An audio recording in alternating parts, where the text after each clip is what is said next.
रैदास के पद। प्यारे बच्चों, आज हम कक्षा 9वीं हिंदी कोर्स बी स्पर्श भाग 1 अध्याय 9 पद पढ़ने जा रहे हैं, जिसके रचनाकार संत रैदास हैं। रैदास का जन्म 1388 में बनारस में हुआ था। कबीर की भांति रैदास भी संत कोटि के कवियों में गिने जाते हैं। वे कर्म कांडों पर विश्वास न करते हुए आपसी भाईचारे को ही श्रेष्ठ धर्म मानते थे। उनकी काव्य रचनाएं सरल, व्यवहारिक ब्रज भाषा में हैं। सिखों के पवित्र धर्म ग्रंथ गुरु ग्रंथ साहब में रैदास के कुल 40 पद शामिल किए गए हैं।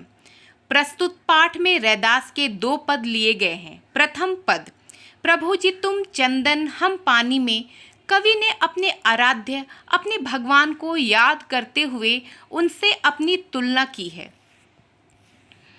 प्रभु जी अब कैसे छूटे राम नाम रट लागी, प्रभु जी तुम चंदन हम पानी, जाकी अंग अंग बास समानी। प्रभु जी तुम घन हम मोरा, जैसे चितवन चंद चकोरा, प्रभु जी तुम दीपक हम बाती, जाकी ज्योति बरै दिन राती। प्रभु जी तुम मोती हम धागा, जैसे सो नहीं मिलत सुहागा, प्रभु जी तुम स्वामी हम दासा, ऐसी भक्ति करे रैदासा। यहाँ हम देख सकते हैं कि वाक्य के अंत में तुकांत है। तुकांत मतलब जिस वाक्य के अंत में तुक लगा हो, एक जैसे हो, वो होंगे तुकांत।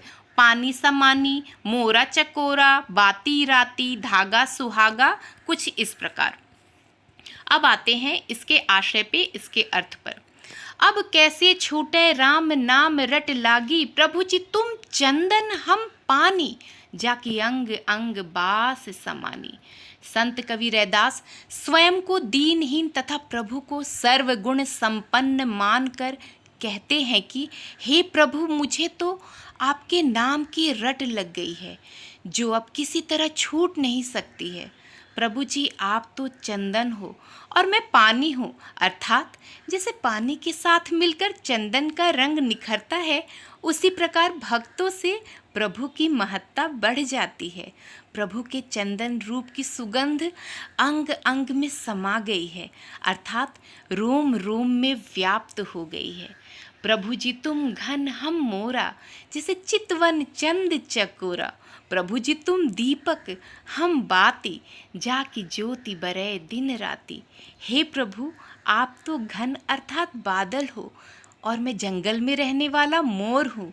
मैं आपको अनवरत उसी प्रकार देखता रहता हूँ जैसे चातक पक्षी चंद्रमा को अपलक देखता रहता है, एक टक देखता रहता है।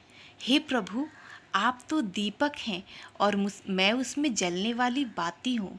आपके प्रेम में मैं बाती के समान जलता रहता हूँ और उस ज्योति से मेरे मन में प्रकाश रहता है। प्रभु जी तुम मोती हम धागा, जैसे सो नहीं मिलत सुहागा, प्रभु जी तुम स्वामी हम दासा, ऐसी भक्ति करे रैदासा। हे प्रभु आप मोती के समान हो और मैं उसे पिरोने वाला तुच्छ धागा हूँ। प्रभु जी जैसे सोने में सुहागा के मिलने से उसकी चमक बढ़ जाती है, उसी प्रकार आपकी भक्ति से मेरा तन मन चमक उठता है। अंत में रैदास कहते हैं कि हे प्रभु आप तो स्वामी हो और मैं आपका दास हूँ। मैं तो आपकी भक्ति इसी प्रकार करता हूँ। इस पद का केंद्रीय भाव है कि रैदास ने राम नाम को अंग अंग में समा लिया है, अपने रोम रोम में समा लिया है। वह उनका अनन्य भक्त बन चुका है। प्रस्तुत पद में तुलना के कारण उपमा अलंकार का प्रयोग हुआ है। उपमा अलंकार का अर्थ होता है जिससे किसी की तुलना की जाए। यहाँ तुलना किस किस से की गई है? यहाँ चंदन, पानी, मोर, चकोर, बाती राती, धागा, सुहागा, इससे तुलना की गई है। किसकी? स्वामी की और से भक्त की। उसके साथ ही हम देखेंगे कि वाक्य में पद में तुकांत शब्द भी आए हैं, जैसे पानी समानी, मोरा चकोरा, बाती राती, धागा सुहागा आदि। दूसरा पद, ऐसी लाल तुझ बिन कौन करे, गरीब निवाज गुसैया, मेरा माथे छत्रु धरे, जाकी ज्योति जगत कौ लागे, तापर तू ही ढरे, नीच हूँ ऊंच करे, मेरा गोविंदु काहुते न डरे, नाम देव कबीरु त्रिलोचनु, सधना सैन उतरे, कही रविदास सुनहु रे, संतहु हरि जीवते सभय सरे।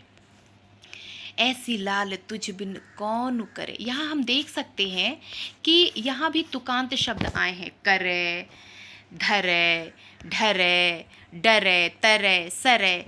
शब्द के अंत में, वाक्य के अंत में देखिए।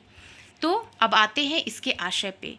ऐसी लाल तुझ बिनु कौन करे, गरीब निवाज गुसैया, मेरा माथे छत्रु धरे। संत कबीरदास कहते हैं कि हे स्वामी, आपके बिना लोगों के लिए कुछ कौन करने वाला है, अर्थात आप ही लोगों का कल्याण करने वाले हो, दिन दुखियों और गरीबों का भला करने वाले मेरे स्वामी के माथे पे मुकुट सुशोभित हो रहा है। जाकी छोटी जगत कौ लागे, तापर तू ही ढरे, नीच हूँ ऊंच करे, मेरा गोविंदु काहुते ना डरे। संसार के लोग जिनको छूने से भी डरते हैं या जिनको छूने से अपवित्र हो जाते हैं, हे स्वामी उन पर दया करके उनके कष्ट दूर करते हैं आप। मेरा स्वामी तो निम्न कोटि के व्यक्ति को भी ऊंचा पद प्रदान करता है, वह किसी से भी डरता नहीं है। नाम देव कबीरु त्रिलोचनु, सधना सैन उतरे, कही रविदास सुनहु रे, संतहु हरि जीवते सभय सरे। उसी की शरण में आकर नामदेव, कबीर, त्रिलोचन और सधना सैनु जैसे संत मुक्ति को प्राप्त कर गए हैं। कवि कहता है कि हे संतो सुनो, मेरे प्रभु जी से तो सब संभव हो जाता है, अर्थात हर असंभव काम भी बन जाता है। इसका केंद्रीय भाव हुआ कि प्रभु दीन दयालु हैं, दया करने वाले हैं, कृपा करने वाले हैं, वो कृपालु हैं, सर्वसमर्थ हैं तथा निडर भी हैं।